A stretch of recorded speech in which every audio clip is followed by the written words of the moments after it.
बिस्मिल्लाहिर्रहमानिर्रहीम इय्याका नअब्दु व इय्याका नस्तईन। अस्सलाम वालेकुम टू ऑल।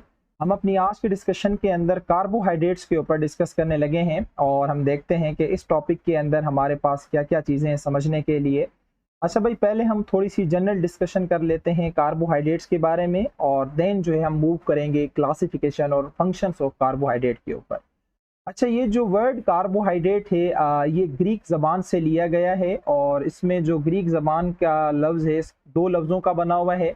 एक है कार्बो जिसका मतलब होता है कार्बन और दूसरा है हाइड्रेट जिसका मतलब होता है वाटर। तो इसलिए कार्बोहाइड्रेट्स को हाइड्रेटेड कार्बन भी कहा जाता है। इसका एक रीज़न है, ये नाम इसे क्यों दिया गया, क्योंकि अगर आप कार्बोहाइड्रेट्स को देखोगे तो इसके अंदर जो हाइड्रोजन और जो ऑक्सीजन का रेशो है वो वही रेशो होता है जो कि वाटर के अंदर होता है। समझे? देखो मैं दोबारा समझाता हूँ। अगर मैं आपसे पूछूं कि पानी के अंदर हाइड्रोजन और ऑक्सीजन का रेशो कितना है तो आप कहेंगे सर 2:1, यानी कि 2 हाइड्रोजन और 1 ऑक्सीजन। इसी तरह से जो कार्बोहाइड्रेट का रेशो होता है वो भी इतना ही होता है कि 2:1 होता है कार्बोहाइड्रेट के अंदर हाइड्रोजन एंड ऑक्सीजन का रेशो। तो इसलिए इसे दूसरा हाइड्रेटेड कार्बन भी कहा जाता है। बाज़ औक़ात कभी कभी पूछ लेते हैं तो लिखा हुआ है the ratio of hydrogen and oxygen is same as water, that's why they are called as hydrated carbon। अच्छा, अब आपको पता है कि जो कार्बोहाइड्रेट है ये एक ऑर्गेनिक कंपाउंड है और इसकी केमिस्ट्री के अंदर कार्बन आता है, हाइड्रोजन आता है और ऑक्सीजन आता है। इसमें कोई नाइट्रोजन नहीं आता, ये आपने याद रखना है।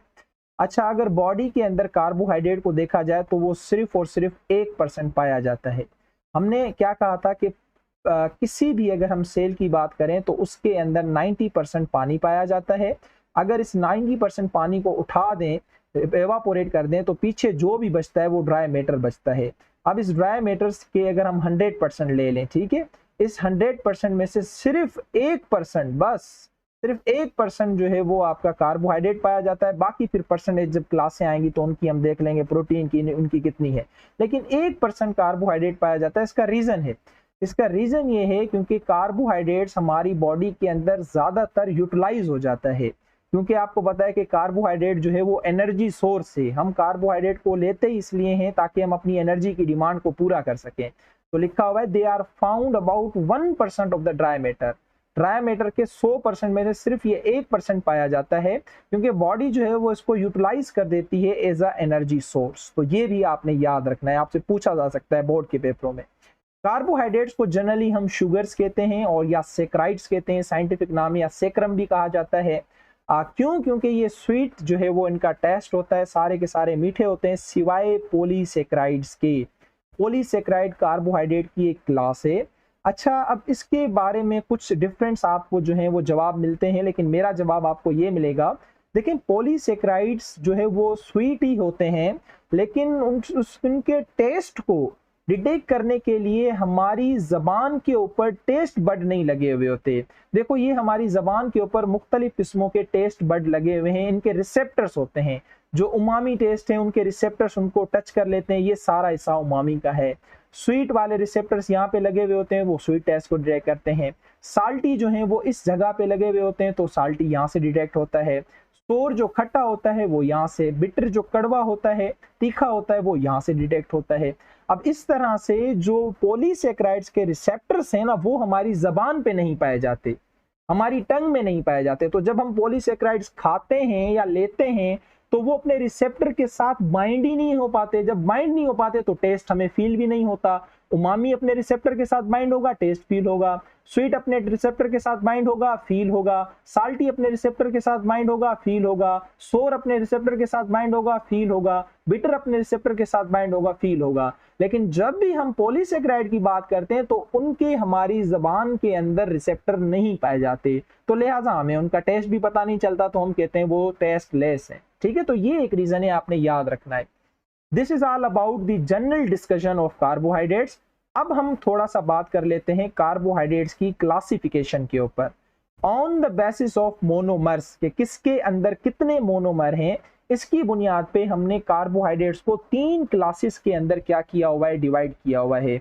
एक जो क्लास है उसे मोनोसेक्राइड कहा जाता है, दूसरी क्लास को ओलिगोसेक्राइड्स कहा जाता है और तीसरी क्लास को पॉलीसेक्राइड कहा जाता है। हम एक एक करके इनके ऊपर डिस्कस करते हैं और हम इनको समझने की जो है वो कोशिश करते हैं। अच्छा, भाई सबसे पहली जो हमारे पास क्लास है monosaccharides. Mono means one, saccharide means sugar. ये वो मॉलिक्यूल है मोनोसेक्राइड जो कि सिर्फ एक मोनोमर का बना हुआ होगा, एक शुगर का बना हुआ होगा। ऐसे मॉलिक्यूल को मोनोसेक्राइड कहा जाता है। दो लफ्जों का कॉम्बिनेशन है, एक है मोनो जिसका मतलब होता है वन, दूसरा है सेक्राइड जिसका मतलब है शुगर। यानी इसके अंदर एक ही शुगर मौजूद होगी, एक ही मोनोमर मौजूद होगा, तो इस वजह से इन्हें सिंपल शुगर कहा जाता है। क्यों? क्योंकि आप इन्हें फर्दर हाइड्रोलाइज कर ही नहीं सकते, आप इन्हें और ज्यादा सिंपल बना ही नहीं सकते।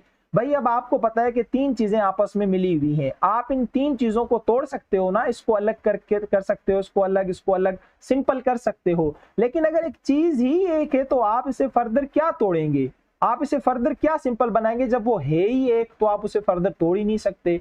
तो इसलिए मोनोसेक्राइड्स को सिंपल शुगर कहा जाता है। बाज़ औक़ात ये क्वेश्चन कभी कभी टेस्ट में आ भी जाता है। इनका अपना एक जनरल फार्मूला होता है CnH2nOn। n रिप्रेजेंट करता है नंबर को, और 2 मतलब कि जो भी होगा, जो भी नंबर होगा उसको आप 2 से मल्टीप्लाई कर देंगे। ये इसका एक जनरल फार्मूला है मोनोसेक्राइड्स का, जो कि आपने याद रखना है। हर चीज का जनरल फार्मूला होता है, ग्लूकोज का भी है, वाटर का भी है, फ्रक्टोज का भी है। हर मॉलिक्यूल का अपना अपना एक जनरल फार्मूला होता है। इसी तरह से जब हम ग्लूकोज की बात करें, फ्रक्टोज की बात करें, गैलेक्टोज की बात करें, इनका जो जनरल फार्मूला है वो क्या है? C6H12O6। अब आप सारे सोच रहे होंगे, आपके जहन में पहला तो सवाल ये आ रहा होगा कि सर ये तीनों हैं क्या भला। फिर आपके जहन में ये सवाल आ रहा होगा कि सर इनका जनरल फार्मूला सेम है तो फर्क कहां पे है? बेटा ये जो तीनों मैंने आपको बताया, ये तीनों मोनोसेक्राइड हैं, सिंपल शुगर्स कहलाती हैं। What is glucose? Simple sugar. What is fructose? Simple sugar. What is galactose? Simple sugar. काम क्या करते हैं हम आगे चल के देख लेते हैं। क्लियर? अब इनका जो जनरल फार्मूला है वो ये है C6H12O6। तो आप कह रहे हो कि सर फिर फर्क कहां पे आ रहा है? बेटा फर्क आ रहा है इनके स्ट्रक्चर के अंदर। ये इनका केमिकल फार्मूला है, इनका केमिकल फार्मूला सेम होता है, इनका स्ट्रक्चर फार्मूला जो है वो मुख्तलिफ होता है। और ऐसे मॉलिक्यूल जिनका स्ट्रक्चर फार्मूला चेंज हो, मॉलिक्यूलर फार्मूला सेम हो, उनको कहा जाता है आइसोमर। ठीक है, तो ये तीनों एक दूसरे के क्या हैं? आइसोमर हैं। यानी कि इनका मॉलिक्यूलर फार्मूला सेम है पर इनका स्ट्रक्चरल फार्मूला मुख्तलिफ होता है। ठीक, अच्छा, जितने भी मोनोसेक्राइड्स होते हैं सारे के सारे व्हाइट क्रिस्टलाइन सॉलिड फॉर्म में होते हैं। इनका टेस्ट स्वीट होता है और पानी के अंदर रेडिली सॉल्युबल, हाईली सॉल्युबल होते हैं। आप ग्लूकोज लाओ डिसॉल्व हो जाएगा, आप फ्रक्टोज लाओ डिसॉल्व हो जाएगा, आप गैलेक्टोज लाओ डिसॉल्व हो जाएगा।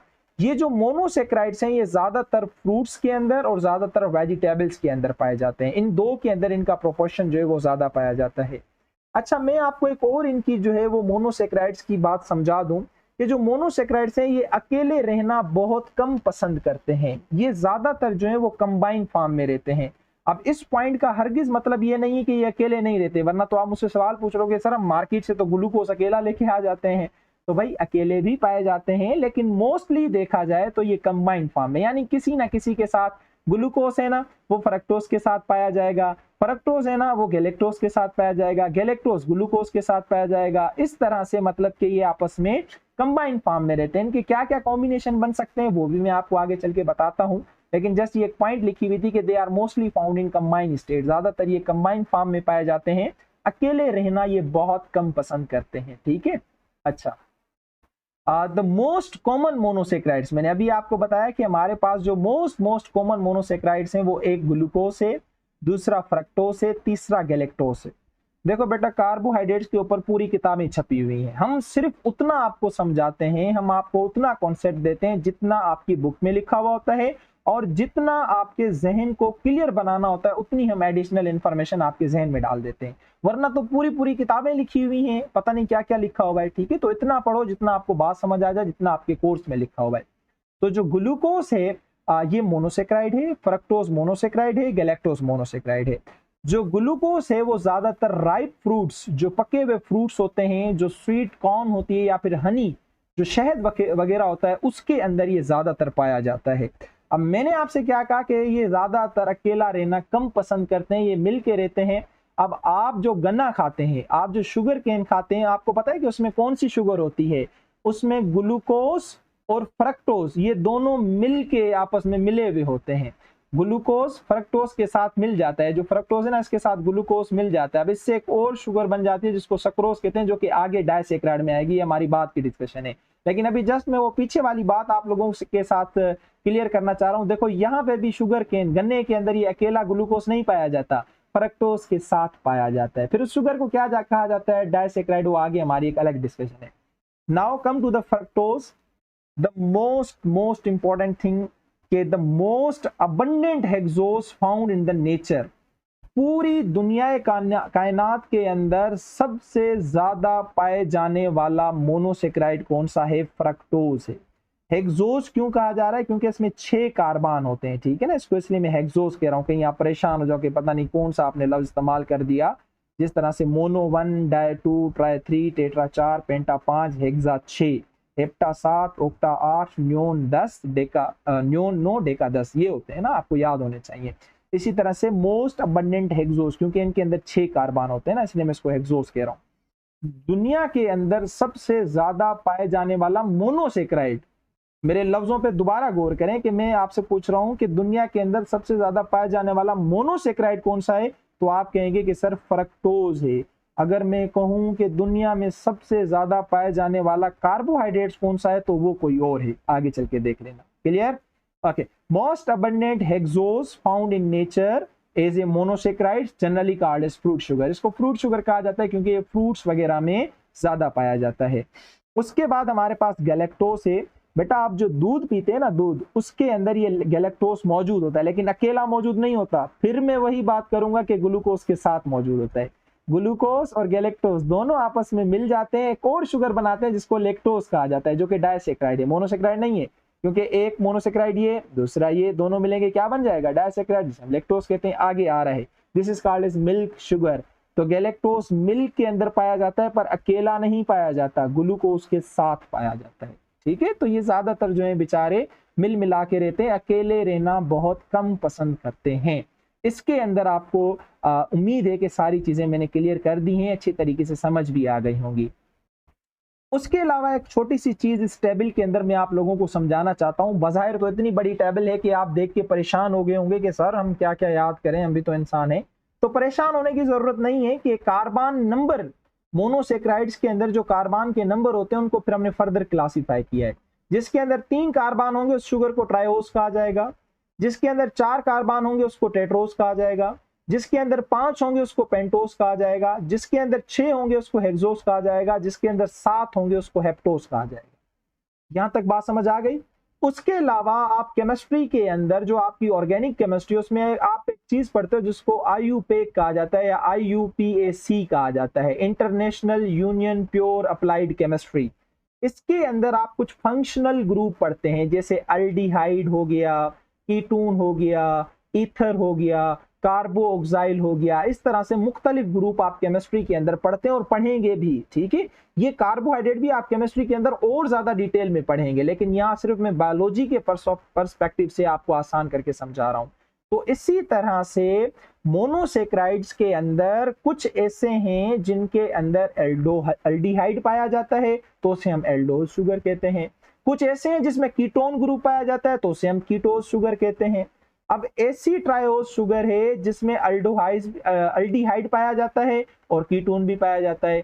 आपको पता होना चाहिए कि सर जो ग्लाइसर अल्डिहाइड है ये किस्म की शुगर है, परेशान नहीं होना सर, ये किस्म का मोनोसेक्राइड है, 3 कार्बन वाला एक शुगर है, इसके अंदर अल्डिहाइड ग्रुप पाया जाता है। काम किसमें करता है, कहीं ना कहीं एनर्जी देता होगा, बस खत्म।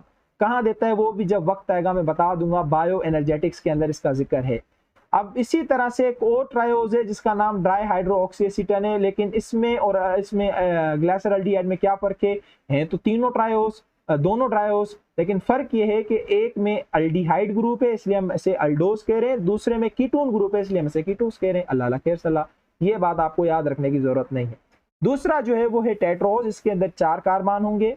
अब इस तरह से 2 शुगर हैं टेट्रोज की, एक एरिथ्रोज दूसरी एरिथ्रोज। अब दुनिया में ये 2 नहीं है, पता नहीं कितनी है, हमारी बुक में 2 लिखी हुई है। एरिथ्रोज के अंदर अल्डिहाइड ग्रुप होता है इसलिए इसे एल्डोज कहा जाता है। एरिथ्रोलोज के अंदर कीटोन ग्रुप होता है इसलिए इसे कीटोज कहा जाता है। इससे भी याद रखने की जरूरत नहीं है। पेंटोज वो शुगर होती है जिसके अंदर 5 कार्बन होते हैं। इसमें आपकी एक आती है राइबोस, दूसरी आती है राइबुलोस, हालांकि दोनों के अंदर 5-5 कार्बन है। फर्क क्या है, राइबोस के अंदर जो है वो अल्डिहाइड ग्रुप होता है, इसलिए इसे अल्डोस कहते हैं। राइबुलोस के अंदर कीटोन ग्रुप होता है, इसलिए हम इसे कीटोस कहते हैं। ये याद रखने की बड़ी हमें जरूरत है। पूछो क्यों? क्योंकि ये वो शुगर है जो कि डीएनए में भी पाई जाती है और आरएनए में भी पाई जाती है। बात समझ आई आपको? 3 कार्बन वाली याद रखने की जरूरत नहीं है, 4 कार्बन वाली याद रखने की जरूरत नहीं है, हाँ 5 कार्बन वाली याद रखने की जरूरत है। वो भी कौन सी? राइबोस, जिसके अंदर अल्डिहाइड ग्रुप है, एल्डोस शुगर जो है। क्यों?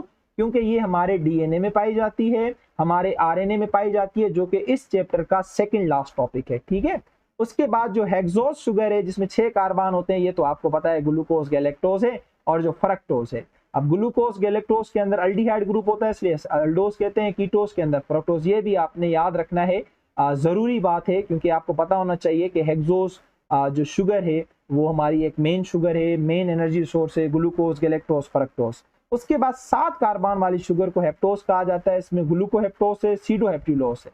सीडोहेप्टिलोस कीटोस है यानी कीटोन ग्रुप होगा, और ग्लूकोहेप्टोस जो है वो अल्डोस है यानी कि अल्डिहाइड ग्रुप होगा।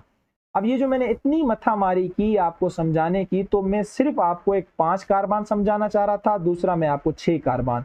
बाकी तो ये बातें बुक में लिखी हुई थी, तभी मैंने आपको बता दी। आप गूगल पे लिखोगे एरिथ्रो शुगर कहाँ पाई जाती है, इतनी बड़ी डिटेल आ जाएगी। आप गूगल पे लिखोगे ग्लाइसरल्डिहाइड शुगर कहाँ पाई जाती है, इतनी बड़ी detail.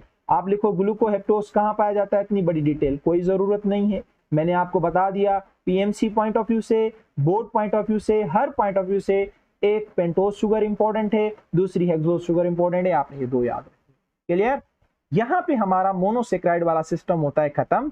Now we are going to move towards oligosaccharides. हम थोड़ा सा ओलिगोसेक्राइड्स की तरफ बढ़ते हैं, और इसको मैंने खुद से थोड़ा सा मॉडिफाइड किया, थोड़ा सा अच्छा करके आपको समझाने की कोशिश करूंगा, और उम्मीद है कि आपको बात समझ आएगी। भाई ओलिगोसेक्राइड जो है ये 2 लफ्जों का बना हुआ है। एक है ओलिगो, जिसका मतलब होता है फ्यू।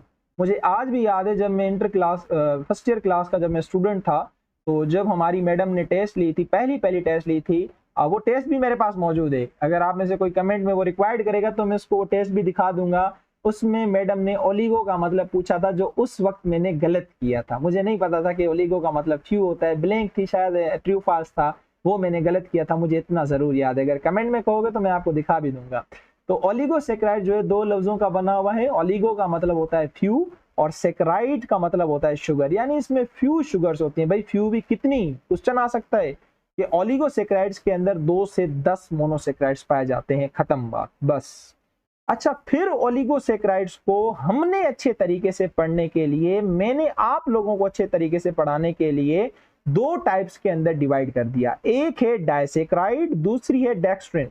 दोनों का फर्क मैं आपको समझाता हूं। देखो, डायसेक्राइड्स वर्ड से आपको पता चल रहा है, di means 2, saccharide means sugar, यानी ये वो शुगर होगी जिसमें सिर्फ 2 शुगर आती होंगी। अब हम डायसेक्राइड को अलग क्लास नहीं कर सकते, इसको हम अलग नहीं कर सकते कि मैं कहूं कि एक होती है मोनोसेक्राइड, दूसरी डायसेक्राइड, तीसरी ओलिगो, चौथी नहीं। क्लासें 3 ही हैं, मोनोसेक्राइड, ओलिगोसेक्राइड, पॉलीसेक्राइड। ओलिगोसेक्राइड के अंदर हमने 2 क्लासें बना दी, एक डायसेक्राइड जिसके अंदर 2 शुगर होंगी, एक डेक्स्ट्रिन जिसके अंदर 3 से 10 शुगर होंगी। इसको मैं आगे चल के बताता हूं।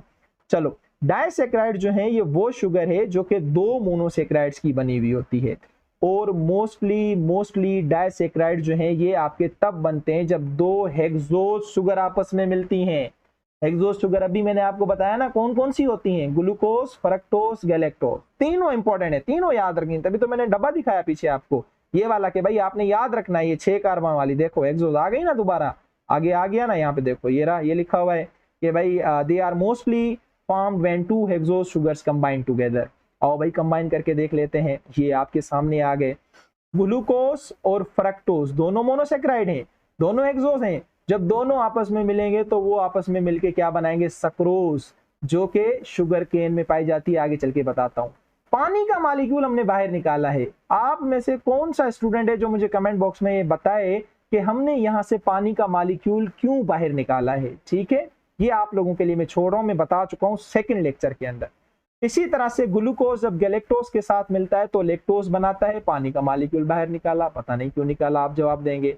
इसी तरह से जब ग्लूकोस और ग्लूकोस सिर्फ दो ग्लूकोस आपस में मिलते हैं तो माल्टोस बनता है, जिससे, और इसमें भी पानी का मॉलिक्यूल बाहर निकाला। अब आपने बताना है कि क्यों निकाला। चलो भाई, ये वो नहीं है अपना नवाज शरीफ नहीं है कि मुझे क्यों निकाला, ये पानी का मॉलिक्यूल है। ये आपको बाकायदे जवाब भी देगा कि मुझे क्यों निकाला, और मैंने इसका जवाब दिया भी हुआ है। अच्छा, उसके बाद सक्रोज है हमारे पास। जो सक्रोज है ये मोस्टली प्लांट्स के अंदर पाया जाता है। It stored in large amount in sugar cane. जो शुगर केन होता है ना, उसके अंदर सक्रोज शुगर पाई जाती है। कान खोल के सारे सुन लो। सक्रोज कैसे बनती है? ग्लूकोस और फ्रक्टोज की फॉर्म में। और प्लांट के अंदर जो ग्लूकोज की ट्रांसपोर्ट होती है वो ग्लूकोज की फॉर्म में नहीं होती, वो सक्रोज की फॉर्म में होती है। अगर किसी को समझना है क्यों, तो उसके लिए मैंने एक लेक्चर अपलोड किया हुआ है, फ्लोएम लोडिंग, फ्लोएम ट्रांसलोकेशन, तो वहां पे जाके देख लेना, फर्स्ट ईयर की न्यू बुक से चैप्टर नंबर 10। तो आपको रीजन पता चल जाएगा कि प्लांट के अंदर जो ग्लूकोस है वो ग्लूकोस की फॉर्म में ट्रांसपोर्ट नहीं होता, सक्रोज की फॉर्म में क्यों होता है। ये आपके इस नई बुक के एंड में भी लिखा हुआ है, हालांकि मैंने इसके अंदर ऐड नहीं किया। बहरहाल, it is stored in large amount in sugar cane, हम पढ़ चुके हैं इसको। दूसरी लैक्टोज है, बता दिया आपको कि मिल्क के अंदर पाई जाती है, उसे मिल्क शुगर भी कहा जाता है। ये हमारी एसपीएससी केमिस्ट्री की टेस्ट में क्वेश्चन आते हैं। उसके बाद माल्टोस है, ये ज्यादातर बार्ले में पाई जाती है। बार्ले, बाजरा मेरे ख्याल में, पता नहीं आप क्या कहते हो। Maltose also called as malt sugar extracted from the malt, एक प्लांट है बार्ले, वहां से हम इसको निकालते हैं। ठीक है, लेकिन आपको पता होना चाहिए कि माल्टोज बनती कैसे, ग्लूकोज प्लस ग्लूकोज से बनती है। ये आपको कॉम्बिनेशन जो है वो आप लोगों को अच्छे तरीके से पता होने चाहिए। एक और चीज आप लोगों के साथ यहाँ पे मैं शेयर करता हूँ जो कि बहुत बेटा ज्यादा इंपॉर्टेंट है। अब एक होती है रिड्यूसिंग शुगर और दूसरी होती है नॉन रिड्यूसिंग शुगर। मैं नहीं बता रहा कि ये क्या होती है, लेकिन इतना बता रहा हूँ कि इसमें जो सक्रोज है ये आपकी नॉन रिड्यूसिंग शुगर है, और बाकी जो लैक्टोज और माल्टोज है ये आपकी रिड्यूसिंग शुगर है। ये आपने याद रखना है। अब ये reducing sugar, non reducing sugar, ये आपका ऑक्सीडेशन रिडक्शन है, सारा जो आप केमिस्ट्री में पढ़ते हो वहां जाके पढ़ लेना। मेरा सर खाने की जरूरत नहीं है। आपके इसी टॉपिक के नीचे वाले पैराग्राफ में लिखा हुआ है, कहीं आप वो लाइन उठा के मुझे बता दो कि सर ये आपने नहीं बताया था। मैंने आपको बता दिया, बाकी आप लोग खुद जाके पढ़ लेना। उसके बाद अगली जो ओलिगोसेक्राइड की टाइप है वो क्या है? वो डेक्स्ट्रिन है। मैंने आपको क्या बताया कि डेक्स्ट्रिन जो है 2 के बाद, यानी क्या आ गया 3 से लेकर 10 तक जो मोनोसेक्राइड्स होंगे वो क्या कहलाएंगे? डेक्स्ट्रिन कहलाएंगे। ये बहुत बेहतरीन क्लासिफिकेशन मैंने आपको करके समझाई है। इसकी मिसाल में आता है क्रिस्पी ब्राउन। अब ये मैं समझा नहीं सकता, गूगल पे जाके लिखो क्रिस्पी ब्राउन, आ जाएगा। सुबह नाश्ते में आप इस्तेमाल करते हो, अगर आप नाश्ता करते हो तो। Okay, that's that. उसके बाद हमारे पास जो लास्ट क्लास है वो लास्ट क्लास है पॉलीसेक्राइड्स। भाई पॉलीसेक्राइड्स भी 2 लफ्जों का कॉम्बिनेशन है। एक है पॉली जिसका मतलब होता है मेनी, दूसरा है सेक्राइड जिसका मतलब होता है शुगर। यानी कि इसमें बहुत सारे मोनोसेक्राइड्स आपस में जब मिलेंगे तो तब जाके आपका एक पॉलीसेक्राइड्स बनेगा। क्या लिखा हुआ है? They have high molecular weight. इनका मॉलिक्यूलर वेट बहुत ज्यादा होता है। जब 100 और 1000 मॉलिक्यूल्स मोनोसेक्राइड के मिलेंगे कंडेंसेशन के प्रोसेस से, तब जाके आपका पॉलीसेक्राइड बनता है। कंडेंसेशन क्या है मैं समझा चुका हूं। दो मोस्ट कॉमन पॉलीसेक्राइड है, अब लाजमी नहीं है कि यही हो, बहुत सारे, मैं आपको बार बार ये कह रहा हूं। हमारी बुक में ये 3 लिखे हुए हैं, एक स्टार्च, दूसरा सेल्यूलोस और तीसरा ग्लाइकोजन। इनके ऊपर हम थोड़ी सी डिस्कस करके देख लेते हैं और आपको मैं समझाने की कोशिश करता हूं। बेटा देखो, स्टार्च जो है वो एक किस्म का पॉलीसेक्राइड है। जब बहुत सारे ग्लूकोज के एक ही जैसे यूनिट मिलते हैं, बहुत सारे, क्योंकि जब 2 मिलेंगे तब तो माल्टोज बन जाएगा ना, डाइसेक्राइड अभी पीछे बढ़ के आए हैं। 2 से ज्यादा, 3, 4, 5, 100, 1000 जब मिलेंगे तो तब जाके आपका क्या बनेगा? स्टार्च बनेगा। अब ये स्टार्च बहुत सारे यूनिट्स पॉलीसेक्राइड्स बन क्यों रहा है, मिल क्यों रहा है? Because it is the reserve food material of higher plants. जो हायर प्लांट्स होते हैं ना, उनका ये रिजर्व फूड मटेरियल है, ये स्टोर करते हैं ग्लूकोज के 100,000 यूनिट्स को मिला के, ये स्टार्च बना के अपने अंदर स्टोर कर देते हैं और इमरजेंसी के टाइम पे उसको इस्तेमाल करते हैं। मोस्टली ये सीरियल्स में पाए जाते हैं, लिग्यूम्स के अंदर, पोटैटो या दूसरी जो वेजिटेबल्स हैं उनके अंदर पाए। सीरियल्स दालों वगैरह को कहा जाता है, लिग्यूम्स वगैरह, परेशान होने की जरूरत नहीं है। इनके अंदर ये ज्यादातर स्टोर फॉर्म में पाया जाता है। प्लांट के अंदर, जो हायर प्लांट जिनके अंदर जाइलम हो, वेसल हो, फ्लोएम हो, उनके अंदर तो रिजर्व फूड मटेरियल के तौर पे पाया जाता है। बहुत सारे ग्लूकोज आपस में मिलकर स्टार्च बनाते हैं। अब ये जो ग्लूकोज है ये पाया जाता है प्लांट के अंदर 2 फॉर्म्स के अंदर। एक पाया जाता है बिल्कुल स्ट्रेस चेन के अंदर जिसे एमाइलोज कहते हैं, आपकी पीएमसी की टेस्ट में ये सवाल आ चुके हैं। दूसरा पाया जाता है ब्रांच की फॉर्म में, ब्रांचेस होंगी, चेन होगी लेकिन चेन में ब्रांचेस निकली होंगी, उसे एमाइलोपेक्टिन कहा जाता है। यहाँ पे आप देखें कोई ब्रांच आपको नजर नहीं आ रही, ये एमाइलोज है। यहाँ पे आपको ये बहुत सारी ब्रांचेस नजर आ रही हैं, तो इसलिए ये क्या है? एमाइलोपेक्टिन। तो ब्रांच की फॉर्म में अगर स्टार्च होगा तो एमाइलोपेक्टिन, स्ट्रेट चेन की फॉर्म में होगा तो उसे एमाइलोज कहा जाएगा। ये इंपॉर्टेंट बात है जो आपने याद रखनी है। और आखिरी जो इससे रिलेटेड पॉइंट है वो ये, स्टार्च जो है वो वाटर के अंदर इनसॉल्युबल होता है, कभी भी सॉल्युबल नहीं होगा। आप देखें वेजिटेबल्स हैं, लिग्यूम्स हैं, पोटैटो, इनको पानी में डालें कभी भी डिजोल्व वो नहीं होते, क्योंकि उनके अंदर स्टार्च भरा हुआ होता है। सही है बाबा, वो पानी के अंदर क्या होता है, इनसॉल्युबल होता है। So this is all about the starch. ठीक है, आपके लेवल के हिसाब से, आपकी बुक के हिसाब से। नेक्स्ट जो है वो हमारे पास सेल्यूलोस है। अब सेल्यूलोस भी जो है वो भी कॉम्बिनेशन है बहुत सारे ग्लूकोज के सिमिलर यूनिट का।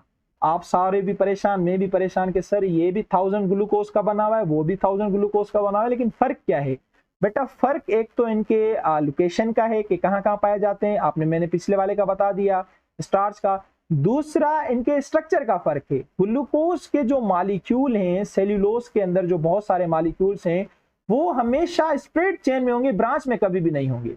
जबकि अभी थोड़ी देर पहले आपने स्टार्च के बारे में पढ़ा कि वो ब्रांच की फॉर्म में पाया जाता है, जबकि सेल्यूलोस जो है वो कभी भी ब्रांच फॉर्म में नहीं होगा, स्प्रेड चेन की फॉर्म में होगा। और जो स्टार्च था वो प्लांट के अंदर रिजर्व फूड मटेरियल था, स्टोर फूड मटेरियल था। लेकिन सेल्यूलोस की बात करें so it is the main constitute of plant cell wall. Plant की सेल वॉल का मेन कंस्टिट्यूट है, प्लांट की पूरी जान इस सेल्यूलोस के अंदर होती है, क्योंकि सेल्यूलोस उसकी सेल वाल बनाती है और प्लांट की सारी जान सेल वाल के अंदर है। इंशाल्लाह इसके ऊपर भी डिस्कस करेंगे chapter number 3 cell structure and function के अंदर। It is the most abundant carbohydrates in the nature. दुनिया में सबसे पाए जाने वाला जो कार्बोहाइड्रेट है वो आपका कौन सा है? सेल्यूलोस। देखें पीछे मैंने हेक्सोस के बारे में कहा था, वो मोनोसेक्राइड था, इसलिए मैं बार बार कह रहा था कि जब आपसे पूछा जाए कि हेक्सोस कौन सा ज्यादा से ज्यादा पाया जाता है दुनिया में, तो वो फ्रक्टोज है।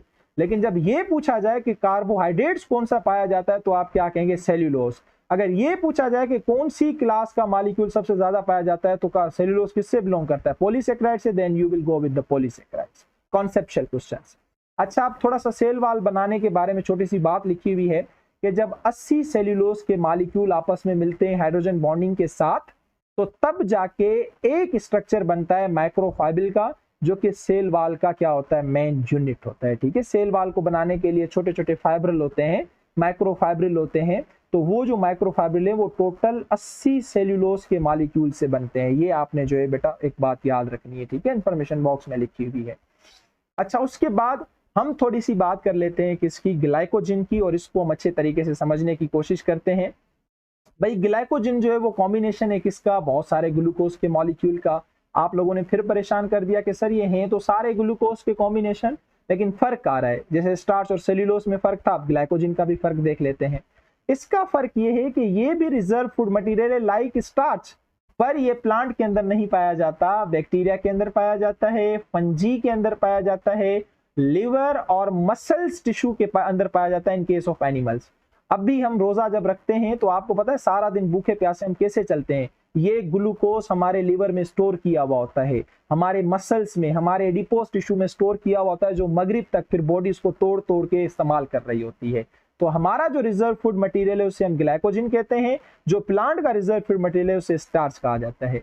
ये इनसॉल्युबल होता है लाइक स्टार्च पानी के अंदर, और ग्रेन्युलर फॉर्म में होता है, मतलब छोटे छोटे इस तरह से पैकेट होते हैं, दाने दाने होते हैं, इस तरह से होता है। Its structure is similar to the starch, और इसका वही स्ट्रक्चर होता है जो स्टार्च का होता है, लेकिन फर्क मैंने आपको बता दिया कि एनिमल और प्लांट का फर्क है, बाकी कोई फर्क नहीं है। अब ये तीन वो पॉलीसेक्राइड्स थे जो कि प्योरली कार्बोहाइड्रेट के बने हुए थे। इसमें आपने बाहर का कोई भी मॉलिक्यूल नहीं देखा। आपकी नई बुक के अंदर इन्होंने एक और मॉलिक्यूल ऐड करवाया है जिसका नाम क्या है? काइटिन। या चाइटिन भी पढ़ा जाता है, लेकिन मैं इसे काइटिन पढ़ता हूँ। ये एक पॉलीसेक्राइड्स तो है, लेकिन थोड़ा सा मॉडिफाइड पॉलीसेक्राइड है। क्यों? क्योंकि इसके स्ट्रक्चर में नाइट्रोजन आ जाता है। और हमने क्या कहा शुरू में? कार्बन, हाइड्रोजन, ऑक्सीजन आता है कार्बोहाइड्रेट में, बस नाइट्रोजन नहीं आता। अब ये है तो पॉलीसेक्राइड, लेकिन हम इसे मॉडिफाइड पॉलीसेक्राइड इसलिए कहते हैं क्योंकि इसमें नाइट्रोजन जुड़ जाता है।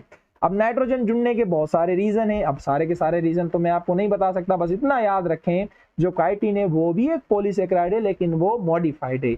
हेट्रोपॉलीसेक्राइड्स बोलेंगे इसे, हम क्या बोलेंगे? हेट्रोपॉलीसेक्राइड्स, क्योंकि ये सेम ग्लूकोज के यूनिट का नहीं बना हुआ, इसमें नाइट्रोजन का यूनिट भी मौजूद है।